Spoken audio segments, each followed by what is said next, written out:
there, I'm Stephanie O'Day, and moms, if you are here because you're interested in life and time management tips and tricks, you are in the right place because we're going to dive in today. And I'll tell you, this is what I actually geek out over. I love learning new systems and then tweaking them to make them work for moms and for families. So I am here to help. So let's get started. Before we dive into the slides, I just wanted to let you know who I am and what I'm all about.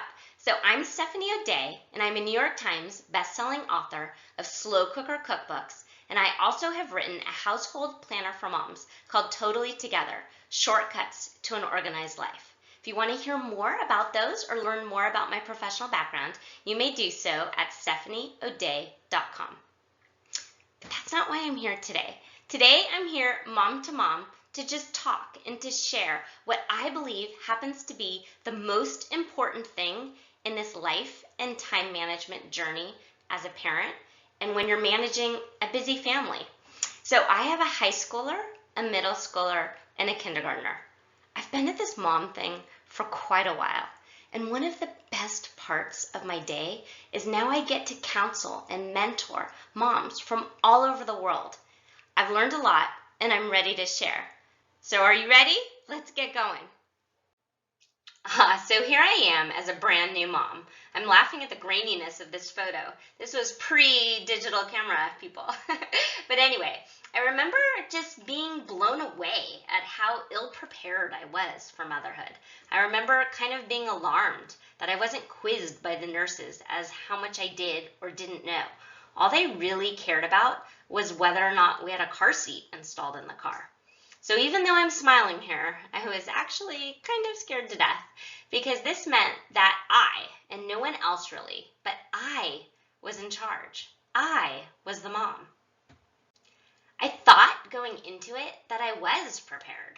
I read up on and over-researched everything I knew, or at least I thought I knew, about breastfeeding, about baby wearing, co-sleeping, sleep training, cloth versus disposable diapering.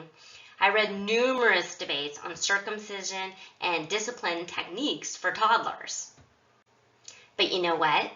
Nobody told me how to do the great big life thing, how to actually adult up and be in charge. I didn't want my own mom to leave. I didn't want my husband to go back to work. How on earth could I possibly be a reliable role model to this teeny tiny blank slate when I personally felt like I was drowning? It was time for me to get organized. And it all started, believe it or not, with my crock-pot. Yeah, you heard me. It started with a crock-pot. So here I am, hugging my crock-pot. And it sounds so silly now that I talk about it when I talk about it out loud. But the first part in becoming a for reals adult was figuring out meal planning. And that, my friends, is why I'm so in love with my crock pot. It's silly, but the fact is that the crock pot means that you are forced to meal plan. You have to already have the food in the house, so you're not rummaging through the cupboards or digging through the refrigerator and freezer at 4, 5, or 6 o'clock at night. So what does this mean for you? Do you need to start some sort of weird and irrational love affair with your crock pot? No. Okay, so why then am I going on and then on and on some more about meal planning? It's because I truly believe that the secret to life and time management really all boils down to figuring out what it is you want to eat. Because not only does having a meal plan in place save you tons of money, it also saves you tons of time and brain energy. So what do I mean by that? What do I mean by brain energy? Brain energy is the amount of time you spend thinking about something. So in this case, it's about food, and you're thinking about food each and every day. Food for you, food for your kids, food that is healthy and nutritious, but also food that your husband and your kids will actually eat. Okay, so voila, the meal plan. So back in my former life, you might not know this, but in my former life, I ran preschool centers. And in order to properly shop and prepare food for over 100 kids each and every day, we needed a meal plan set up.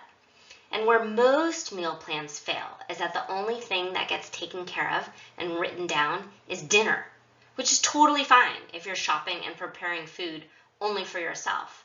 But if you're the head of a functioning household, which, newsflash, if you're listening to me right now, that is you. You are the head of a functioning household, and you've got to map out all the meals for all the days for all the people. It doesn't need to be long and drawn out and complicated. This is real life, not HGTV and not the cooking channel. Simple and easy peasy. That's my motto.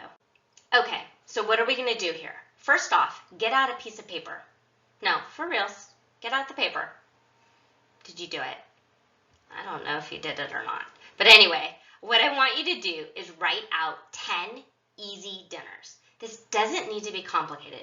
Most families eat the same 7 to 10 dinners in rotation each and every month.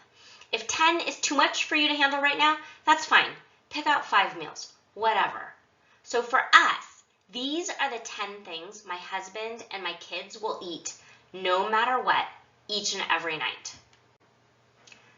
So this is it. I'm going to read them out to you, although quite honestly, I hate it when people read me PowerPoint presentations. But just in case you're not paying attention to the computer because you're nursing or you're doing something else or you're multitasking and I'm actually minimized right now while you check your Gmail, I totally get it. So anyway, in our house, our 10 meals that my family will eat in rotation each and every month is taco soup, rotisserie chicken, lentil and sausage stew, honey garlic chicken, Parmesan tilapia, sweet and sour tofu, lemon salmon, brown sugar chicken, spaghetti and meatballs, pot roast, and veggies. Now, these all happen to be crockpot recipes because I am the crockpot lady. But if you aren't wanting to use your slow cooker, it's seriously not an issue. All you need to do is make up a meal plan with your own personal family favorites. And then, another thing that we do is I have clean out the pantry, minestrone soup, and fried rice about twice a month. So here you go. These are actually 12 dinners for you. So now that you have dinner squared away, it's time to go back and fill in the rest of the slots. Now, I need to be honest here in that I am not a fancy breakfast, lunch, or snack person in the slightest. Our breakfasts and lunches are pretty much the same no matter what. Monday's yogurt with fruit, Tuesday cereal with milk, Wednesday oatmeal, etc., etc. Our snacks will fluctuate depending on what food is in the house or what I happen to have bought on sale. If there's, I don't know, a sale on Jell-O pudding cups and I mix them with berries, then all of a sudden that is our snack. It's really not the end of the deal. But we usually have the same breakfasts and lunches just because it makes my life easier and I know the kids will eat it. Also, now that I have big kids and they can use the microwave and the stovetop, they're pretty much on their own for all of their after-school snacks. Okay, so this is crockpot fried rice, which is really funny because I think at the last time I checked, it's been pinned like 285,000 times. But I'm going to walk you through it. And so a few slides ago, remember when I said that we regularly add clean out the pantry minestrone soup and fried rice to our meal plan? This is how I do the fried rice. I can't even believe I took pictures of it because it's just so simple, but you would be amazed at how many questions I get. So if you're looking for the absolute complete, like tablespoon by tablespoon recipe, it's on my A Year of Slow Cooking website. Just go ahead and search in the box for fried rice and it will come right up. But really, all I do is I save the rice at the end of the meal. So we make rice, I don't know, 3 times a week or so because we're a normal American family. And at the end, we have this tiny bit left in the pot. So I put it in a Ziploc and I just keep adding to the Ziploc until it's full. And I keep this in the freezer, by the way. But anyway, when the Ziploc is full, I make fried rice. And it is just such a totally easy and simple, and not to mention free meal that everybody loves. It's kind of like pure comfort food. Gosh, I love fried rice. I hope this is helpful to you. Please let me know if you have any questions or comments below in the comment section, and I'll try my hardest to answer everything. If you don't want to make your own grocery list, no problem. I've got a template available within the Life and Time Management cheat sheet that you can access. It's actually kind of neat because you can print it out and simply check off the boxes at home and then take it along with you when you go to the grocery store.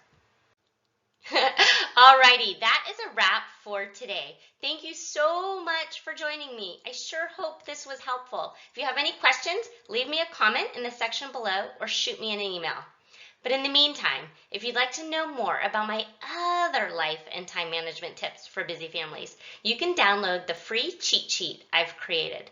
Thanks again. This is Stephanie O'Day, over and out.